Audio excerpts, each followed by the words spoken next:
nuevo bloque en la mañana de No Te Lo Pierdas y es momento de la columna Hoy Hablemos del día de hoy. Seguramente escuchaste hablar de este tema porque es un tema que está mucho en agenda en el día de hoy. Se trata del síndrome del quemado o mejor conocido como su nombre en inglés, del burnout. Te voy a contar de qué se trata.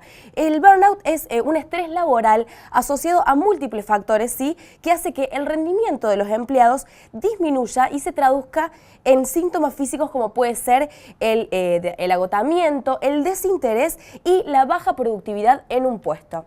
Hay un estudio realizado por la Universidad Empresarial Siglo XXI que arroja este dato. Cada 40 trabajadores, 9 tienen alto nivel de agotamiento que se traduciría en este denominado síndrome del quemado. Es por eso que nosotros estamos en comunicación vía Skype con Leonardo Medrano. Él es docente de la Universidad Siglo XXI y además es coordinador de este estudio. Leonardo, te damos la bienvenida. Muchísimas gracias por tu tiempo. ¿Cómo estás? ¿Qué tal? Un gusto en saludarte. Bueno, Leonardo, contanos un poco, ya estuvimos haciendo como una introducción, pero ¿cómo llega este estudio a sus manos? ¿Cómo deciden tratarlo? Bueno, el Verno, como vos señalabas, es un problema que aqueja mucho a la población, de hecho, más de lo que suponemos. En nuestro país todavía hay pocas investigaciones al respecto en comparación a otros países, pero, por ejemplo, en España, donde se han desarrollado estudios más rigurosos y en más cantidad, se ha determinado que el burnout es uno de los factores que más afecta a la salud de las personas. O sea, es un problema epidemiológico, ¿sí? Y hace referencia a esto, básicamente hay dos características de esto de estar quemado, que es el agotamiento y el cinismo. ¿Qué quiere decir esto? Todo nuestro trabajo nos hemos estresado alguna vez. Bueno, llega un momento que en muchas situaciones ese estrés empieza a ser crónico, ¿sí? Y empieza a desarrollar, el primer síntoma es el agotamiento, que es esa sensación de cansancio, de que yo me levanto a la mañana y no tengo ganas de ir a trabajar, o que vuelvo de mi casa y no tengo energía para hacer otras actividades, ¿sí? Eh, es como lo primero que se empieza a manifestar en este tipo de trastorno. Y empiezan a aparecer síntomas también que se denominan de cinismo. ¿Qué es lo que es el cinismo?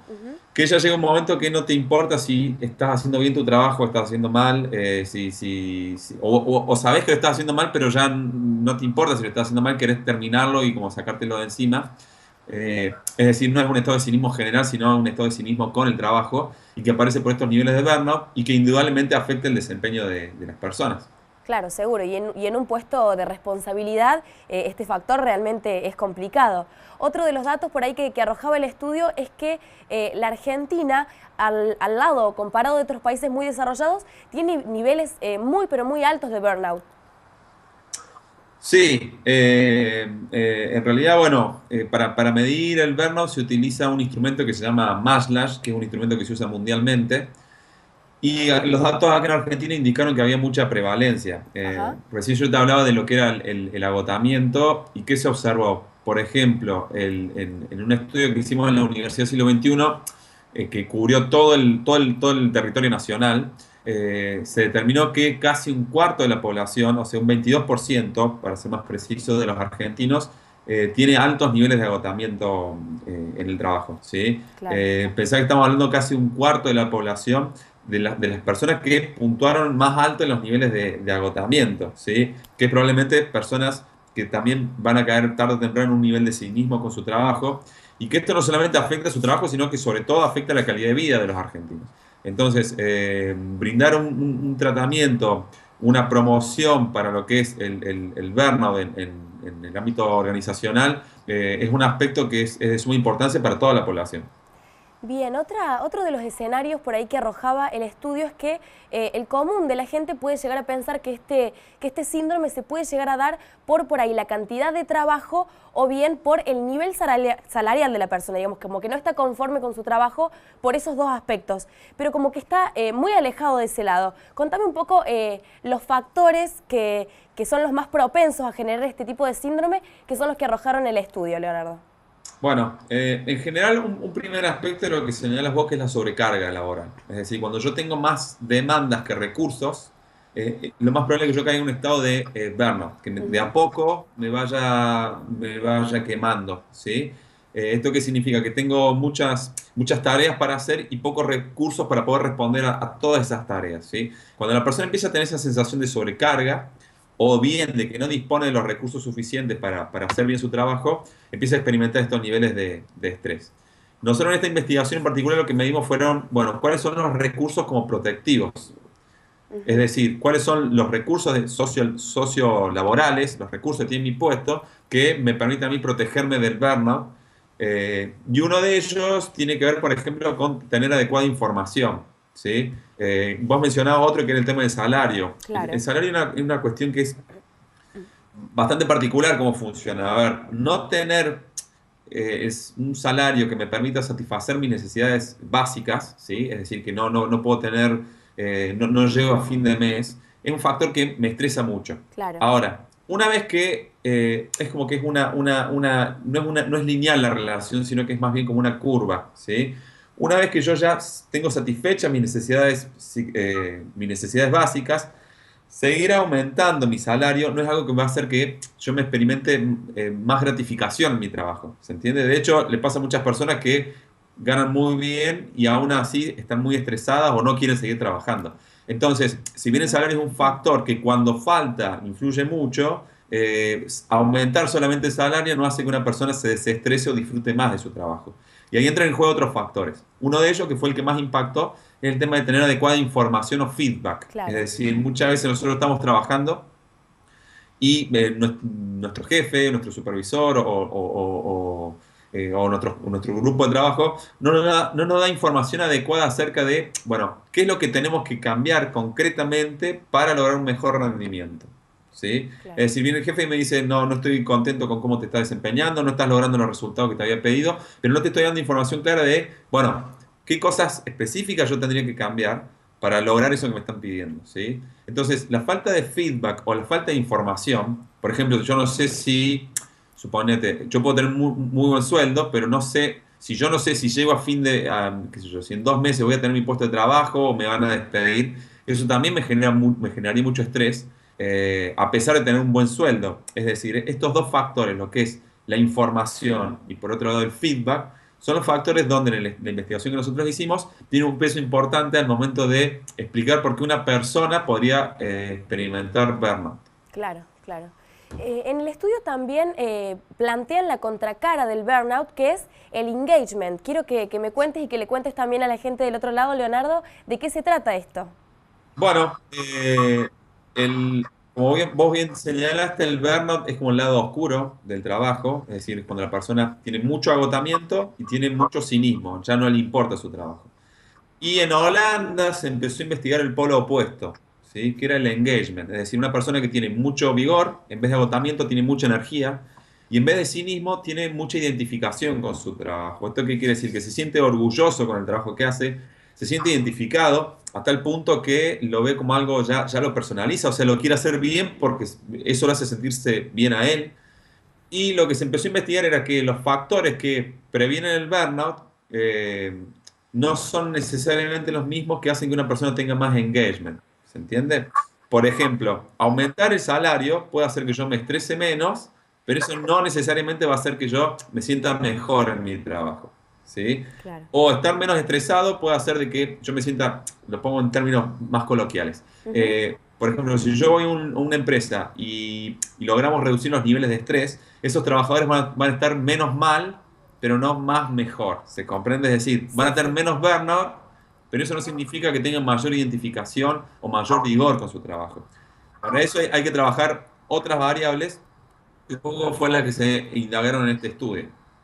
Claro, a raíz de este estudio ustedes tuvieron por ahí la posibilidad de estudiar un poco el lado del trabajador, pero por ahí han tenido la posibilidad de ver qué pasa ahora con las empresas a todo esto, cómo actúan ante el burnout, si hay políticas para gestionarlo, si se están realizando cosas para que no suceda, cuestiones preventivas o directamente no. Bueno, diste una pregunta muy interesante. A ver, depende mucho de la empresa. Hay empresas que le dan mucha importancia, que realmente toman el tema del estrés y el tema del bienestar en el trabajo como una política de prioridad. Y hay muchas empresas que no. Y ese es un problema, porque en realidad es tan serio esto del burnout y el engagement, o sea, estamos hablando de que es un problema que afecta muchísimo a la población, que no se debería dejar al azar, es decir, no se debería dejar a las buenas intenciones de las empresas, ¿sí? Sino que desde el Estado se debería exigir ciertas políticas activas desde el ámbito empresarial y organizacional para que las empresas cuiden a sus trabajadores. Y además porque esto no solamente mejoraría la calidad de vida de los trabajadores, sino porque además es algo que beneficiaría directamente a las organizaciones, ¿sí? Tener una persona que trabaja y que se siente bien en su trabajo, una persona que además de sentirse bien es más productiva.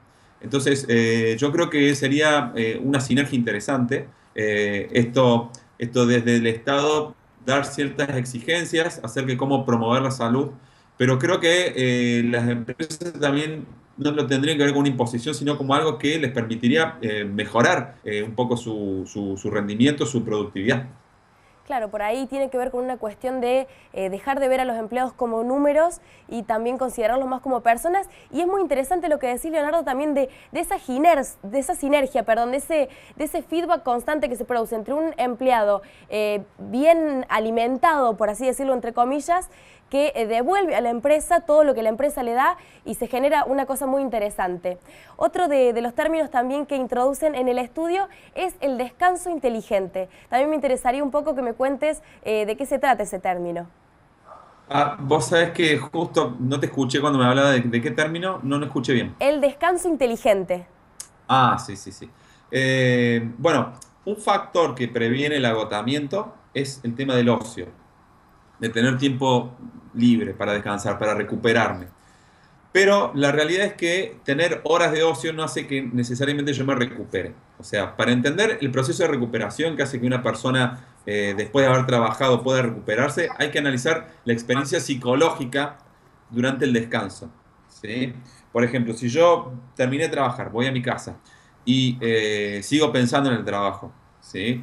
O incluso quiero hacer otra actividad, quiero jugar con mi hijo, o quiero, no sé, ir a pescar, o quiero ir a jugar al pádel, o quiero hacer alguna actividad, pero yo sigo conectado con el celular de responder algún mail, o incluso sigo preocupado por algo que no terminé o que no cerré, es decir, si no logro una desconexión, ese ocio no me va a servir. O sea, al contrario, mi nivel de agotamiento no va a disminuir a pesar de que haya estado haciendo actividades de ocio, ¿sí? Entonces, ¿qué es esto del ocio inteligente? Se ha observado que hay algunas actividades que se denomina ocio activo que ayudan a que una persona se desconecte con más facilidad, ¿sí? Por ejemplo, hacer deporte es una actividad que demanda atención y eso hace que la persona se tenga que desconectar de lo que estaba pensando en el trabajo, ¿sí? Eh, hacer alguna actividad que exija alguna demanda es más sano que hacer solamente ocio pasivo. ¿Qué es el ocio pasivo? Y es lo que más hacemos. Es sentarnos a ver televisión o usar las redes sociales, que en realidad es placentero a corto plazo, pero bueno, la gente menciona mucho esto de que dice, bueno, estuve todo el fin de semana, no hice nada. Es decir, terminé el fin de semana y no hice todas las cosas que me hubiera gustado hacer.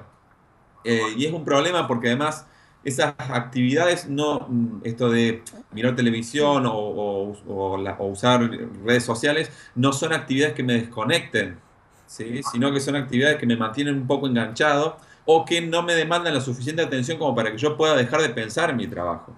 Entonces, al no desconectarme, no estoy aprovechando ese momento de ocio y no hace que yo me recupere, sino que esté igual de agotado. Al otro día voy a trabajar y tengo el mismo nivel de cansancio que tenía, a pesar de haber tenido algo de tiempo libre.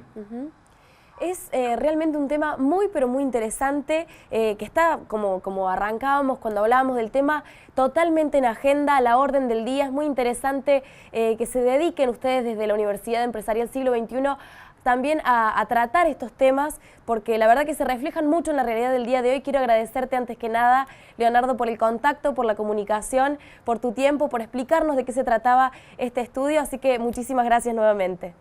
Muchas gracias y bueno, ha sido un gusto participar.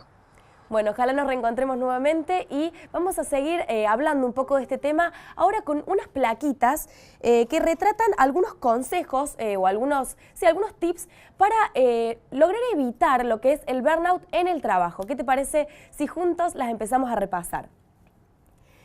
La primera de ellas habla de cuidar la salud, ¿sí? Usualmente la salud la ponemos en último lugar y cuando experimentamos un síntoma muy fuerte es cuando finalmente acudimos al médico. Entonces hay que observar y conocer el cuerpo, realizar diferentes actividades que beneficien a la salud, como decía recién Leonardo, salir a caminar en horarios libres, realizar ejercicio, comer saludablemente en lugar de comida chatarra. La próxima plaquita habla de establecer prioridades laborales y personales. Esto es muy importante. Es importante fijarse metas y seguir el camino que nos lleve a ellas lo antes posible. Va a haber ocasiones que diferentes actividades personales deban estar por encima del trabajo y para ello analizar si la empresa está absorbiendo más de lo razonable y si sos vos el que se está exigiendo para alcanzar esos logros. Hay que tomarse un respiro y analizar si la carga de trabajo te rebasa en niveles que te hacen olvidar de tu vida personal. Es importante también recuperar la inspiración, como dice nuestra siguiente placa. Pregúntate por qué estás en tu actual empleo, cuáles son los motivantes para seguir en él, qué cosas te brinda la empresa que posiblemente no encontrás en ninguna otra.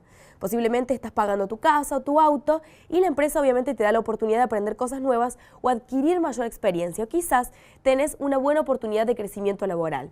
Enfócate entonces en los motivantes para saber que estás haciendo lo correcto y que podés obtener recompensas más adelante. La próxima de las placas habla de realizar actividades que te apasionen. Practicar algún deporte, salir a tomar alguna copa o café con amigos, leer un libro, caminar por la ciudad, salir un fin de semana, andar en bicicleta, son algunos de los escapes que podemos llevar a cabo para disminuir el estrés de la semana laboral, además de favorecer la vida personal con actividades que no tienen que ver con el trabajo o hablar de los problemas que nos encontramos a diario en él. Importante también es renovar los objetivos. En muchas ocasiones la vida nos hace establecer nuevos objetivos sin darnos cuenta. En otras ocasiones nos alejan de ellos y quedan algo ajenos de alcanzar. Pensá si tus objetivos actuales son los mismos que cuando ingresaste a la empresa o cambiaste de puesto, o si siguen siendo los mismos de cuando comenzaste a trabajar de manera profesional. ¿Tu actual empleo te está llevando a esos objetivos? Es la pregunta. Tal vez necesites encontrar nuevamente la inspiración o camino en tu empleo, solicitando un puesto nuevo o tal vez es momento de iniciar un nuevo proyecto o búsqueda de trabajo que te haga sentir realizado profesionalmente. Por otra parte, establecer metas en pequeños objetivos puede hacer que sean más fáciles de alcanzar en menor tiempo. La comunicación. Habla con tus compañeros de trabajo o jefes para tener un mejor ambiente laboral, para que no haya una mayor carga de trabajo, que se puedan controlar más las actitudes de otros y exista respeto entre todos. De esta forma podrás apoyarte en ellos en cualquier momento en que necesites delegar trabajo. Fíjate horarios establecidos. Gestiona tu tiempo de forma correcta, con horarios de llegada y salida del trabajo. Descanso de alimentación, ejercicios o actividades recreativas que te permitan olvidar la jornada laboral. Va a haber ocasiones extraordinarias en que el trabajo obviamente lo va a impedir, pero hay que tratar de evitar que el trabajo absorba la vida personal. Y por último, esta es una de las placas más importantes, aprender también a decir que no. Cada actividad que aceptamos añade otra a la lista de compromisos a realizar. Si no podés llevar a cabo dicha tarea, es mejor comenzar a decir que no. Si tu jornada laboral te permite realizar más actividades, acéptalas sin poner en segundo plano los principales trabajos de tu labor. Y estos fueron algunos de los consejitos que humildemente damos desde No Te Lo Pierdas para evitar este síndrome del quemado, agotarse en el trabajo y así no rendir a nivel laboral y llevarnos los problemas a la casa, que por ahí eso es cuando nos empieza a afectar también a nivel de nuestra salud, que es como por ahí el último orejón del tarro, lo que siempre dejamos para el final, que es nuestro cuidado personal. Por eso a cuidarnos un poco más, a querernos un poco más y a intentar dar todo en el trabajo sin extralimitarnos. Vamos a la pausa y ya continuamos con más de No Te Lo Pierdas.